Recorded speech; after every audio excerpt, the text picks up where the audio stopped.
All right. You must have heard about confessional poets, am I right?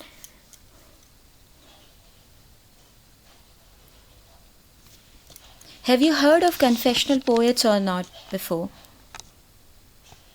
Yes, ma'am. Okay. Kamala Das in India, like I think. Exactly, Sylvia exactly. Plath, Kamala Das. Yes, if we talk, if we talk about an Indian poet writing in English, then Kamala Das belonged to the League of Confessional Poets. But since we are focusing on American literature and so we will be studying confessional poets in the context of American literature. Okay, so first of all, I'm going to give you a proper understanding of what this kind of poetry is all about, and what are some popular poets associated with confessional poetry. So, first of all, see, you may have read about it, you may have answered questions in the exams from confessional poets and poetry. Since you are appearing for UGC net now, it is very important for you to understand the topic really well, so that no matter how the question is phrased, you are able to answer it in the exam.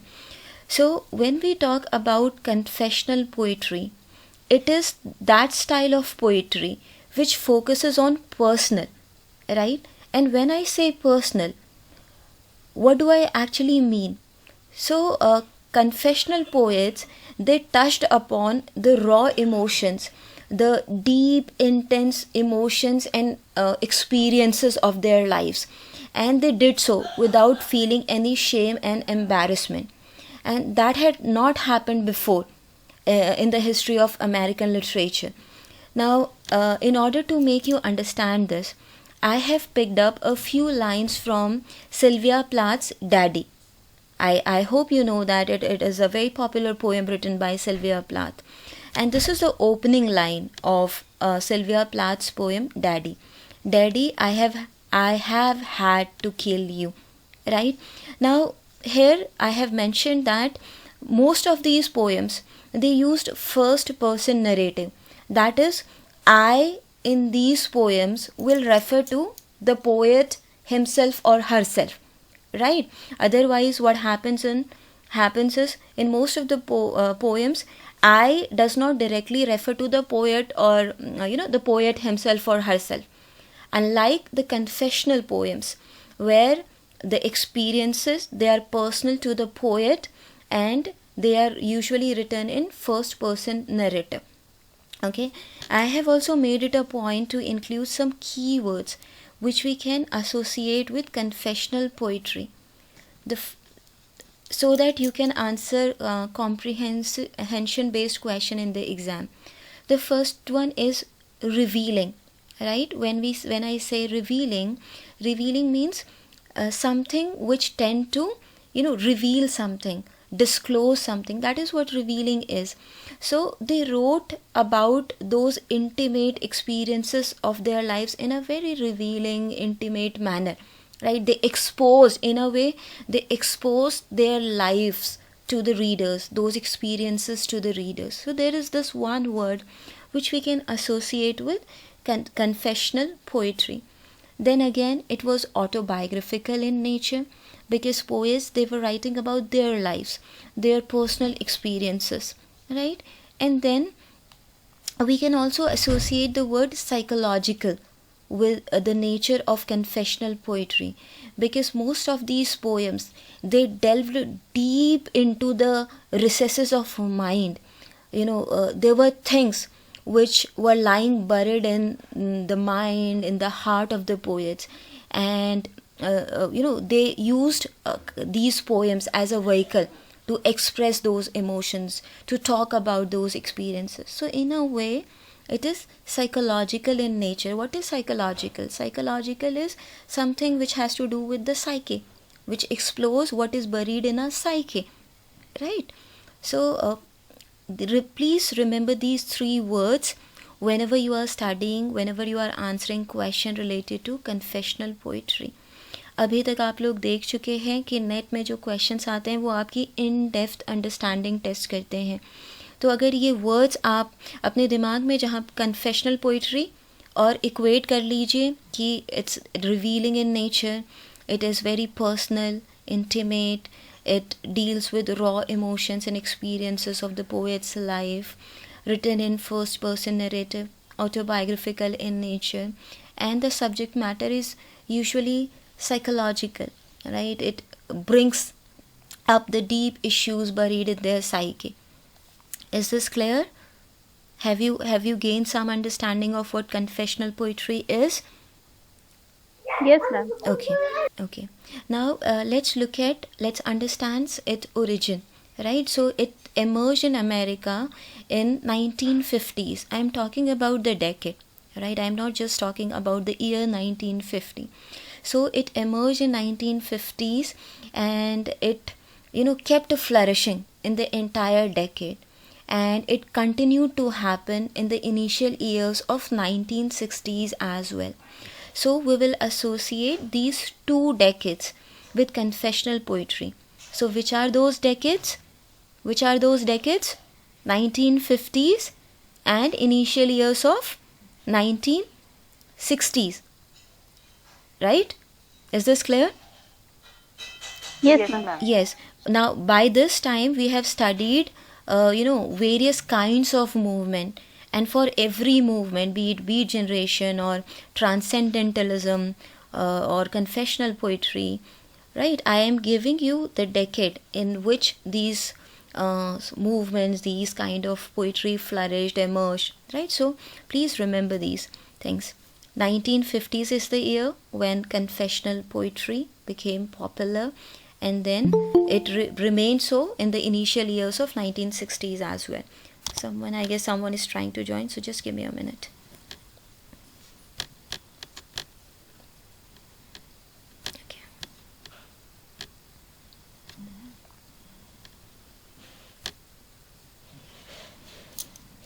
All right. And sometimes this confessional poetry or this movement around the style of writing is also associated with postmodernism, right? So this is seen as a part of postmodernist poetry as well. Okay. Next is, now let's look at this term. Where did this term come from? And let's understand this confessional poetry a little more in details.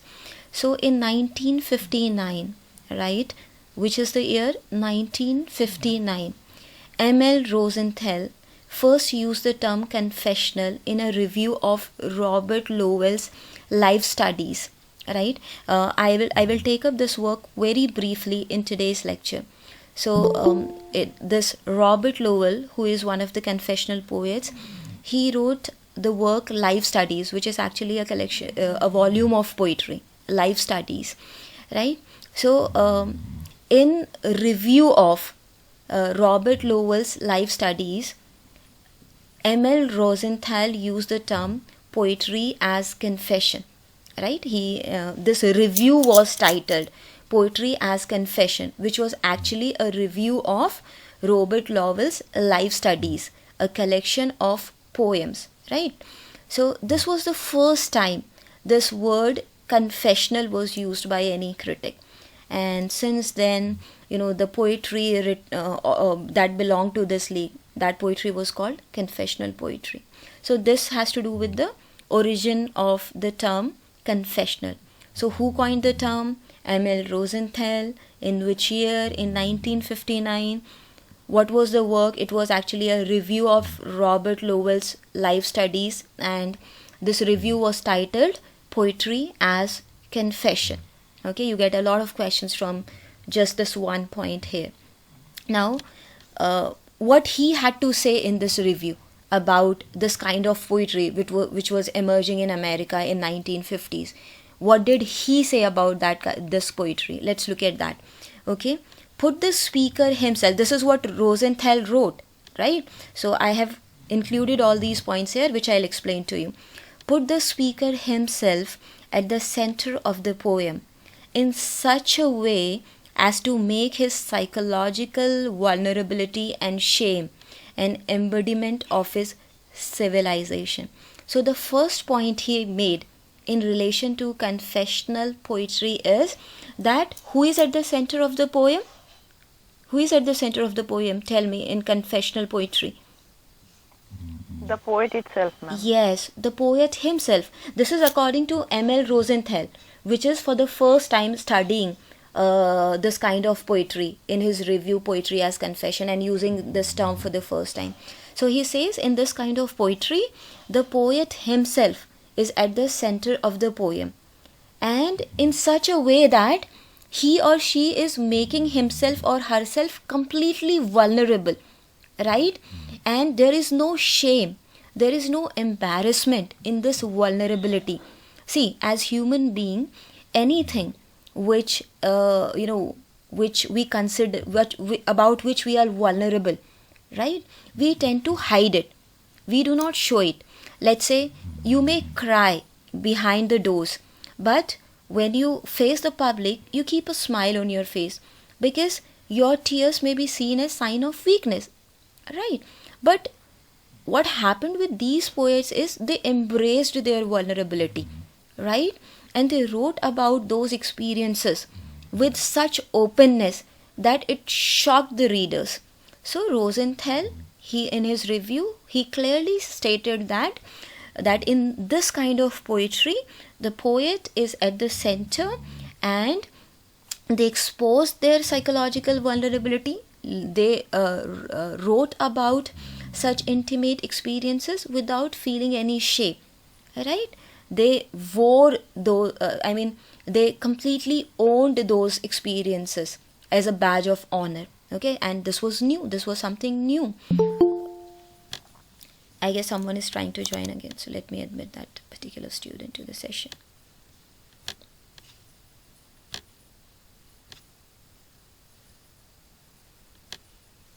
Dilip, you have joined a bit late, and please make it a point to join on time because a considerable part of the discussion has already been done. Next is, now Rosenthal differentiated the confessional approach from the other modes of lyric poetry by way of its use of confidences that went beyond customary bounds of reticence or personal embarrassment. So now he in this review work, he also made distinction between confessional poetry and lyric poetry. See, if you study the modern poetry, right, most of the poems, they were written in free verse, right, and rhyme and rhythm, that was not given that much importance. But with confessional poetry, rhyming became popular with the poets again, right, who were called confessional poets. So he made it a point to make a distinction between how this confessional poetry is different from lyric poetry. So he what does he say? He says that this confessional approach, it went beyond customary bounds of reticence or personal embarrassment. That lyric poet, in lyric poetry, if you look at the subject matter, right, it is well within the bounds of what is comfortable, what is acceptable to be conveyed to the reader. But that is not the case with confessional poets.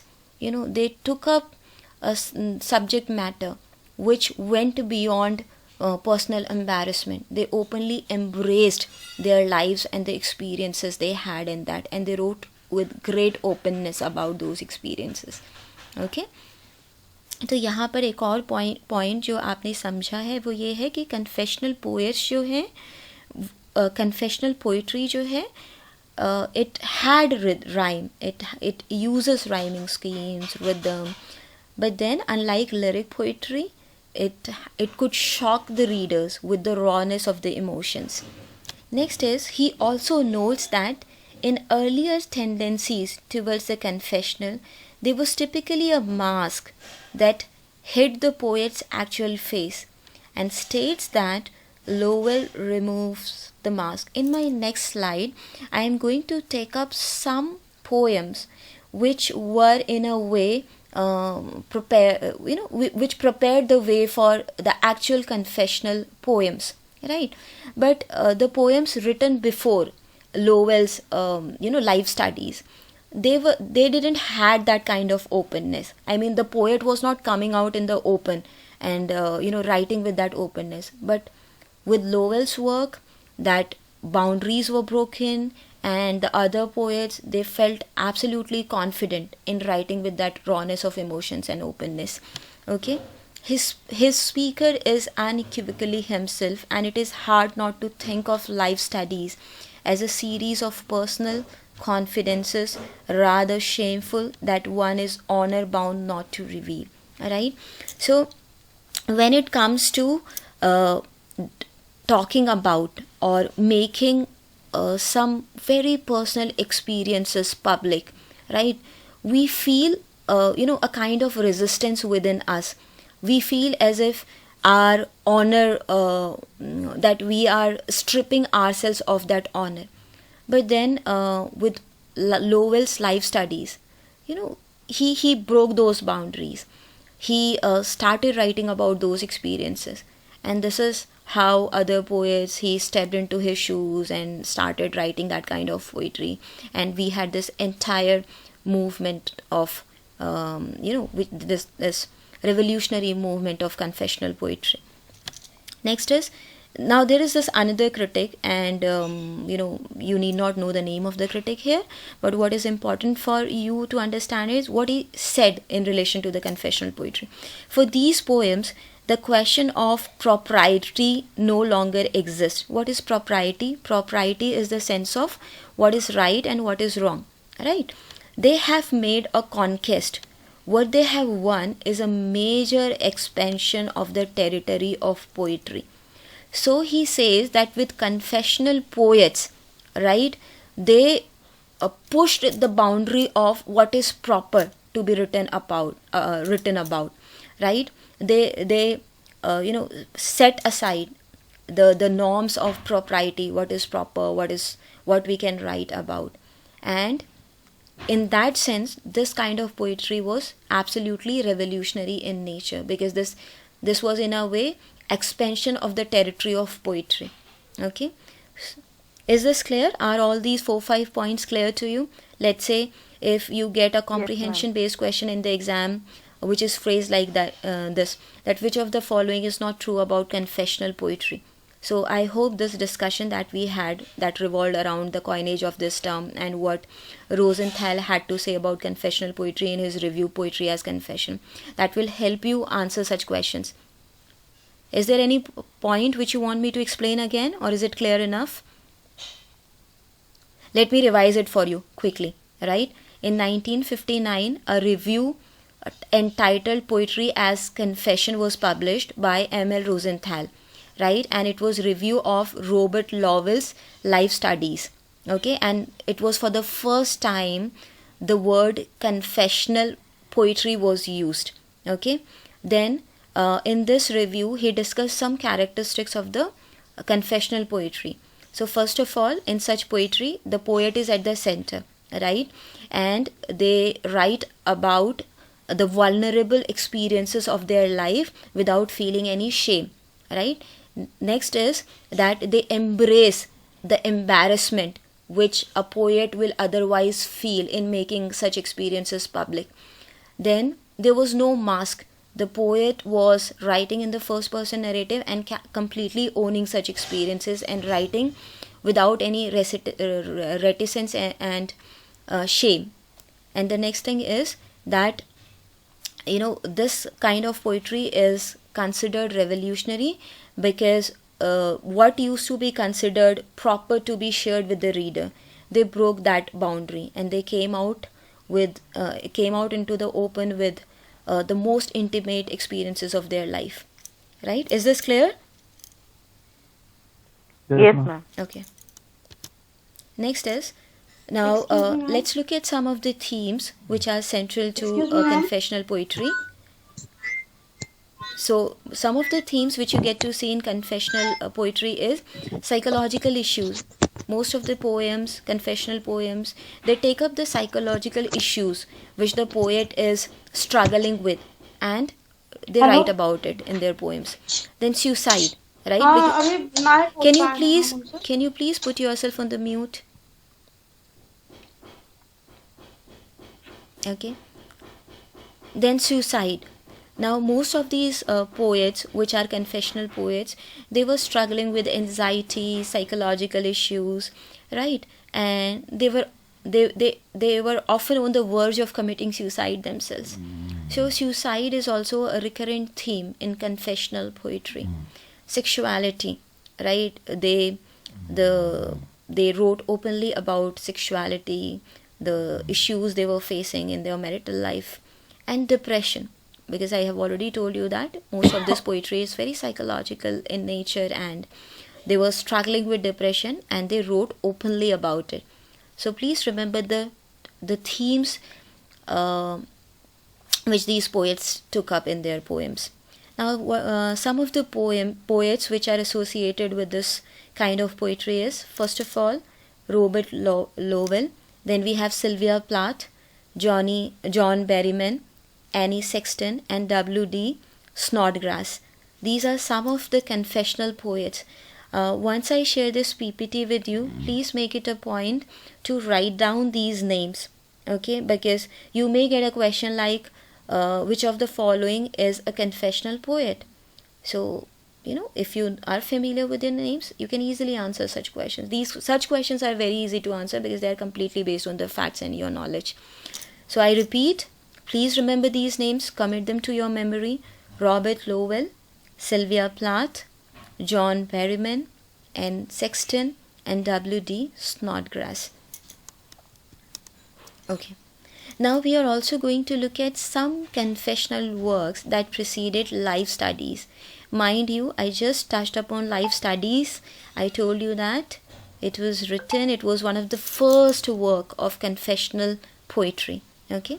So what works came before life studies which had the characteristics of confessional poetry, or which paved the way for confessional poetry? Okay. So we had Delmore's long poem Genesis, and it was published in 1943. Right? So when I spoke about the origin of confessional poetry, which decade did I give you? I told you 1950s. And before that, in 1943, a long confessional poem was already written, and it was titled Genesis. It was by Delmore. Right? So please remember these poems as well. Next is John Berryman's sonnet sequence titled Berryman's Sonnets. Right? It was actually about, he had an affair. He was already married at the time, and he had an affair. Now, he didn't publish it until 1967 because he was very much married until that time. And had he published his work, his wife would have known about this affair. So finally, this Berryman Sonnet, it was published in 1967. By this time, he had gained divorce from his wife, and he felt safe in getting this work published. Right? So, but this again, Berryman's Sonnet, it was completely confessional in nature, because what was he writing about? He was writing about his affair, right? So that was an experience, something which is completely personal to his life, and he was giving expression to that in his confessional poetry, which was in the form of sonnets, Berryman's Sonnet. He wrote this in 1947, and he finally published it after his divorce in 1967, right? Then we had Snodgrass's Heart's Needle, right? And what is the theme? What does it talk about? Which personal experience does it talk about? It is about the aftermath of his divorce, right? That, the experiences, the emotions that he was grappling with after his divorce. This is what is the subject matter of Heart's Needle. Okay, so these three works, please remember the titles and the poet of all these three works, right? Genesis by Delmore came out in 1943. Berryman's Sonnet, published in 1967. right? And Snodgrass's Heart's Needle, right? All these works, they are also, we in a way we can call them precursors, right? Pre is before, right? So something which came before the actual confessional poetry, which paved way, which made way for confessional poetry, right? Are all these names clear? I hope you have made a note of all these three poems and who Yes, and the ma'am. poets. Any question from here? Is this clear, everyone? Yes, ma'am. Just Yes, one ma'am. question, ma'am. Please let me know. This Berryman, yes, ma'am. Hmm. Berryman Sonnet, as you have said, that it got published in 1967. Mhm. So, how can we consider it as a precursor of this confessional poetry, ma'am? See, uh, when we are saying when was it written? It was written in 1947, right? See, confessional poetry, it became popular in 1950s, and before that someone had already written in that strain, in the spirit of confessional poetry. So that is why we are calling it a precursor, although it got published later in 1967. See, when we call something precursor, it means something which even came before it, irrespective of when was it published. By this, Okay, ma'am. now we Okay, know okay. that Yes, ma'am. that it was written way before confessional poetry became popular. It was written before that, and if it was Okay, ma'am. published Yes, late, ma'am. there was a reason. He wanted to keep his affair a secret, and that is why he didn't went go ahead and published it, had it published, right? Yes, ma'am. Yes. Excuse me, ma'am. Yes. Uh, I want to know that in confessional poetry, Hmm. the poet and someone else who is writing confessional poetry, Hmm. they show their dark side of, dark side of their life. Yes. See, that is why when I was explaining confessional poetry to you, and when I used some of the keywords, I said personal, I said autobiographical, I said revealing, I said psychological, right? You can go ahead and add this word, exposing dark side or dark experiences of their life. See, what usually happens is, you know, uh, when we write, who is writing? A human is writing. And no matter, when we experience something which is very personal to ourselves, and when some shame is associated with it, right? Let's say someone is facing depression, someone has bipolar disorder or anxiety issues, someone has repeated thoughts of committing suicide, someone had a very strained relationship with his father or mother or spouse. These are very dark topics, right? They leave a great indelible impact on the psyche of the person. So what these poets did is that they had the courage to write about such experiences. Otherwise, what usually happens is, no one come up with the courage to talk with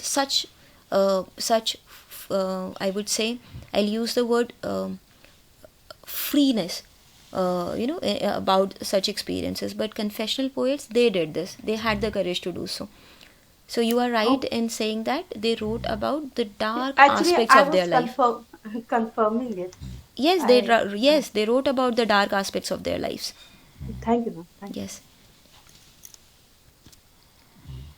Okay. And next is now life studies. Life studies, it is actually a collection of poems by Robert Lowell. It is considered one of the first works of confessional poetry, right? And it was published in 1959. And see, I would ask you to go through this work, right? I mean, you can't go through all the poems in this collection. It is a volume of poetry, but at least give it a reading. I mean, read about this work in general, because I have picked up only the key points. The primary focus of this lecture was to acquaint you with various aspects of confessional poetry. So that was the thrust of the lecture on. I'm just touching upon some facts related to life studies over here, and I urge you to study it in details. It was published in 1959. Please remember this year, right? And this volume of poetry is in 4 parts. Okay, now these 4 different parts, they are dedicated to 4 different kinds of poetry. In part 3 specifically, it contains odes to 4 writers. Now, which are those 4 writers? They are Hart Crane, Delamore, George Santayana, and Ford Madox Ford. And he considered them mentors at one or the other stages of his life. He was acquainted with all 3, that is Delamore, personally acquainted with all these 3, Delamore, George, and Ford Madox Ford, right? So this can be important from the point of view of the examination, that that part 3 of life studies, it contains odes to 4 writers. So which are those 4 writers? So please commit these 4 names to your memory. They are very easy to remember.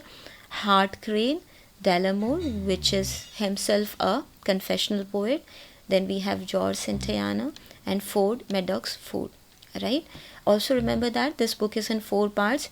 I want you to get a little information about what kind of poetry is there in each part of life studies, published in 1959. And what is it? It is actually a collection of poems, and this is the first work. This is considered the first major work of confessional poetry, and that is why it enjoys this kind of status in American literature. Okay, life studies. Now here I have listed some key texts of confessional poetry for you, right? I am not taking them up in details here. All I want to do here is I just want to tell you that these works, they are associated with confessional poetry, and I also urge you here to read something, read a little about them. Okay, so first of all we have Sylvia Plath's Ariel, okay, which is again considered a seminal work of confessional poetry. Then the next is we have Berryman's The Dream Songs. Okay, Berryman's The Dream Songs. Next is we have Sexton's To Bedlam and Part Way Back. And here I have written here that, see, Berryman, he was not happy with the label confessional poetry. So, and he completely rejected this, because when this confessional poetry was associated with Sexton's poetry, so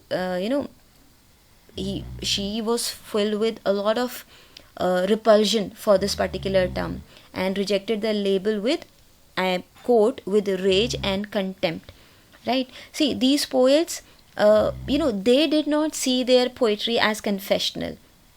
This was just the term which came to be associated with their poetry, because what they were writing about, that was very personal to them. They held those experiences very dear, right? And they made their poetry a vehicle for expression of those experiences and emotions. And because they wrote with the frankness, they wrote with a lot of courage. And although if you read their poems, like I showed you, I took one line from Sylvia Plath's Daddy. So if you will read this poem, you will, on surface, it looks very simple. It resembles a nursery rhyme, right? So it enjoys that kind of simplicity on surface. But the layers of meaning it contains, and the darkness of experiences it talks about, that makes the poem profound. Okay, so in a way, confessional poetry, it looks simple on the surface, but it has layers of meaning and depth within it. That is why it was popular with the readers. Okay, now before I wrap up this session, I'll invite your questions, but before that I'll quickly revise it for you, so that you end up remembering the important points from this discussion, which will help you in your further self-study of this topic. Okay, so first of all, it is that style of poetry that focuses on personal, deep, dark experiences of the poet. Okay, these poems, they are written with frankness and courage. Okay, the poet has the courage to expose the dark emotions, the dark experiences of their lives. And such poems, they are usually written in first person narrative. I have taken up this opening line from Daddy by Sylvia Plath. Daddy, I have had to kill you. Right? And I here refers to the poet. That is why the first person narrative, you can see it for yourself over here. Some of the keywords that I want you to remember and associate with this kind of poetry, they are revealing, autobiographical, and psychological in nature. The poetry, it emerged in 1950s and initial years of 1960s. This kind of poetry is also associated with postmodernism. If we talk about the coinage of term, the term was first used by M.L. Rosenthal in his review of Lowell's life studies. The review was titled Poetry as Confession, and it came out in 1959. And Lowell, he identified some characteristics of confessional poetry. Number one, the poet is at the center. Number two, they expose their psychological vulnerability. They wrote about their mental illness, depression, strained relationships, sexual struggles, and suicidal thoughts. Okay, such poems, they are different from lyric poetry in the sense that the subject matter is dark, and the poet write about such dark subject matter without quoting any shame or embarrassment. Okay, then the poet, in such poems, the poet is not hiding behind any mask. Okay, the poet is coming out in the open by using first person narrative and writing about those dark experiences and emotions with openness. Next is this kind of poetry is known to expand the territory of poetry, as one of the critic remarked, and that is why this kind of poetry was revolutionary in nature. This sums up the major characteristics of confessional poetry. Some of the themes, recurrent themes found in confessional poetry are psychological issues, suicide, sexuality, depression, and you can also add strained relationships. Then the poets, the major confessional poets are Robert Lowell, Sylvia Plath, John Berryman, and Sexton, and W.D. Snodgrass. Please remember all these names. Next is, there were some works, right, which were written even before life studies, and they are also we can call them precursor for confessional poetry. First one is Genesis. Okay, these are less popular works, so you will not hear them mentioned often, and that is why I have made it a point to list them for you here, because UGC net is known to bring up such works and test your knowledge and understanding of such works. That is why they become important. So one is Genesis by Delamore, published in 1943. Next is Snodgrass's Heart's Needle. Okay, and we also have sonnets written by Berryman. They were published in 1967, but they were written in 1947. Then I have also collected some important points about life studies. The first work of confessional poetry, okay, it's a collection of poems in 4 parts, published in 1959, and part 3 contains odes to 4 writers. And which are those 4 writers? Hart Crane, Delamore, George Santayana, and Ford Madox Ford. Okay, I am familiarizing you here with the seminal text of confessional poetry.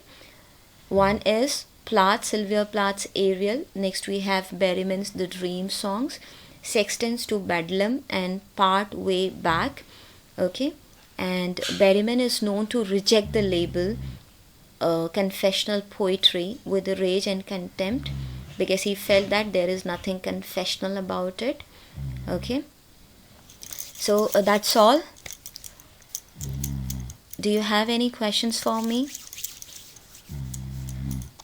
Do you feel confident that you will be able to answer questions from confessional poetry now? Do you think this session has deepened your understanding of confessional poetry? Yes, ma'am. Okay. Any question for me? No, ma'am. I understood Okay. properly. Okay. And so, what you are supposed to do today? Today, you have to study Ariel in detail. Then you have to also please read a little about lives of these confessional poets, because that will give you some insight into what kind of works they are writing and why they are writing that kind of poetry. Because see, if there's one term we associate with confessional poetry is autobiographical, right? So until or unless you do not know about the life of the poet, it will be difficult for you to appreciate works of such poets. So be it Sylvia Plath, you know that Sylvia Plath committed suicide, right? You know that Anne Sexton, she was struggling with depression, and she started writing poetry because her therapist told her to do so. That because she had a lot of issues, personal issues troubling her mind, right? And that is why she had to go to the therapist. So her therapist suggested her to write poetry. So please acquaint yourself with lives of these poems. Since, see, at this time we are only covering some schools of poetry or some movements, and that is why my focus is on making you understand those, the trends in that kind of poetry. Here we are not discussing the poets and their works in detail. This is what we are going to next now.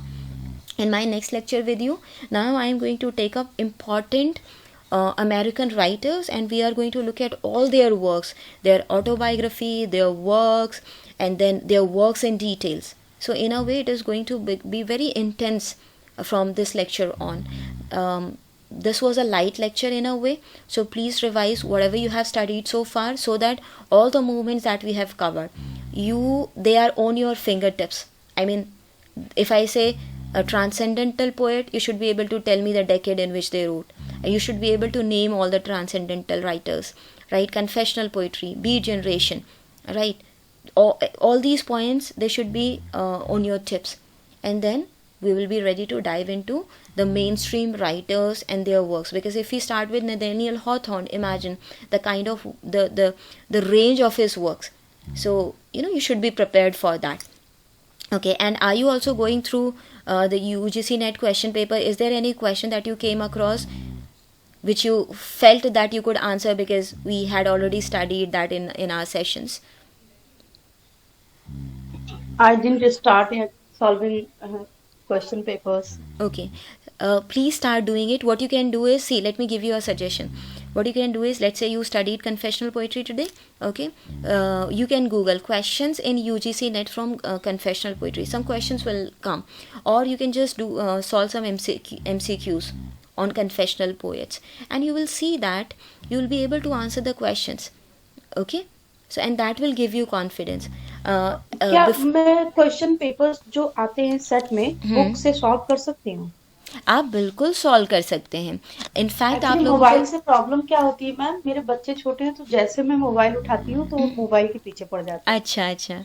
नहीं, see, I would like to applaud your effort that, despite having a kid to take care of, you are preparing for your exam. Shalini जी, आप क्या कर सकते हैं? आप मेरा ये personally मानना है कि please start your day early, ठीक है? एक सुबह का ही टाइम होता है when you can have some uninterrupted hours to yourself. Before that, everyone wakes up in the house and you have various responsibilities to take care of, right? So please, अगर 1 घंटा भी आपको सुबह मिल जाता है, when other members of the family are still asleep, you, in that 1 hour, wee hour of the morning, you can you can keep that for solving the question paper, जितने भी questions हो जाएं. और प्लीज़ आप इसको रोज़ ही करें. It doesn't matter कि आप पूरा क्वेश्चन पेपर सॉल्व कर पा रहे हैं या नहीं कर पा रहे. लेट्स से अगर आप 10 क्वेश्चन भी कर रहे हैं, 20 क्वेश्चन भी कर रहे हैं, शुरू में क्या होगा, अगर आप 10 क्वेश्चन कर रहे हैं तो हो सकता है कि आपको सिर्फ एक का आंसर पता हो. बट आप क्या करें, जब उन 10 क्वेश्चन को करें और आपको आंसर नहीं आता है, please look up their answers, और डोंट गेट कैरीड अवे कि पूरा डिटेल में पढ़ लेते हैं. उस पर्टिकुलर क्वेश्चन का आंसर ही देखिए, ठीक है, तो वो एटलीस्ट वो 10 क्वेश्चंस आपके प्रिपेयर हो जाएंगे.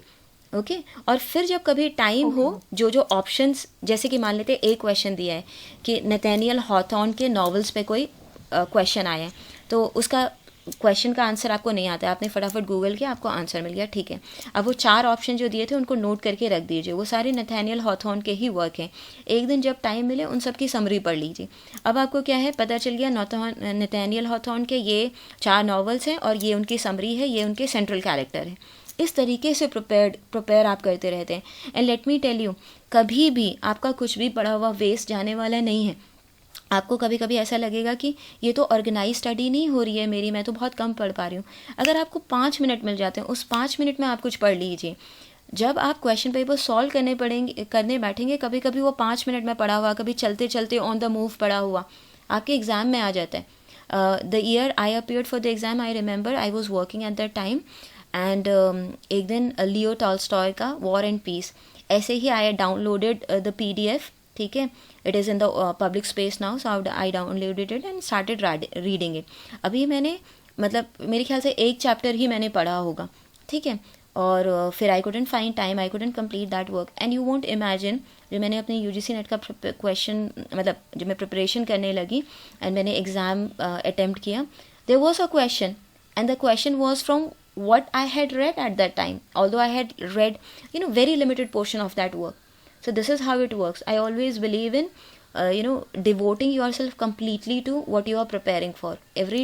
जितना टाइम मिल जाए, जहाँ से टाइम मिल जाए, फ्री टाइम मिल जाए, क्वेश्चन पेपर आप करते रहिए. That will give you confidence. ठीक है. Yes ma'am, thank you ma'am, thank you for your suggestion. हाँ, यस. और कोई क्वेरी हो आप लोगों की, और कोई स्ट्रैटेजी को लेकर के क्वेरी हो, आपकी प्रिपरेशन कैसे चल रही है उसको लेके कुछ शेयर करना हो, तो feel free to let me know. अभी ma'am, may I ma'am? Yes please. हाँ ma'am, actually what happens, the character gets jumbled up. Characters, we get confused, especially whenever I read the summary of 2-3 novels, the characters get jumbled up. It is bound to happen, because if you study Jane Austen's work, there is a flood of characters in her works. So to what extent can you remember all the characters? That is why what I am saying is revision is very important. Please don't take a lot of pressure on yourself. Let's say commit yourself to remembering 10 characters every day, right? So you can take one work, and all the characters which are there in that work, you can write that down in your register, and then you can memorize all those characters. And please use some association, some link, some trick to remember those names, to associate those characters with that particular work, because by the time you will be appearing for your exam, there will be hundreds and thousands of characters which you would have memorized, right? And it initially happens when you feel you are confused, because you are just starting out and we feel overwhelmed by the number of things which we have to memorize and remember. Okay, but once you start doing it regularly, your mind will also adapt to that.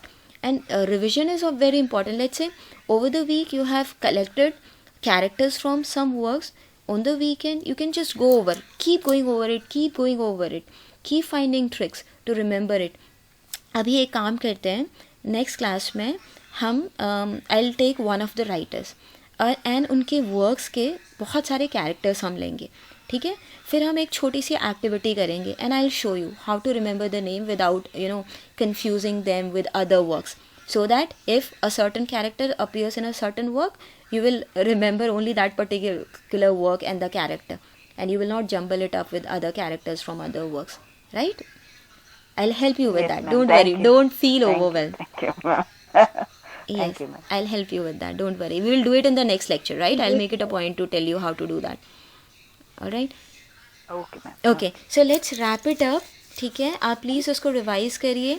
I'll share the lecture. I'll upload the lecture on the YouTube channel of English Adda by tomorrow morning, and I'll also be sharing the this presentation with you in the group by tomorrow morning. So both the study material will be with you. Feel free to go over that and revise. Right, and if you have any question, you can always post it in the group. Like Shalini ji, she posted a question last week, and I made it a point to answer that. So if you have any question, please let me know. Post it in the group, and I'll be more than happy to answer that for you. Right? Don't worry, we are here in this. Yes, please. You have a Okay, ma'am, question, thank you. Dilip or Devesh? Yes, ma'am. Yes, you have a question, No, ma'am. and Yes, ma'am. I think Dilip want to say something. No, ma'am. All right. Then we can wrap up the session. I'll see you next week. Yeah. Okay, ma'am. Thank you, ma'am. Good You're night, most ma'am. welcome. Thank you, ma'am. Most welcome. Most welcome.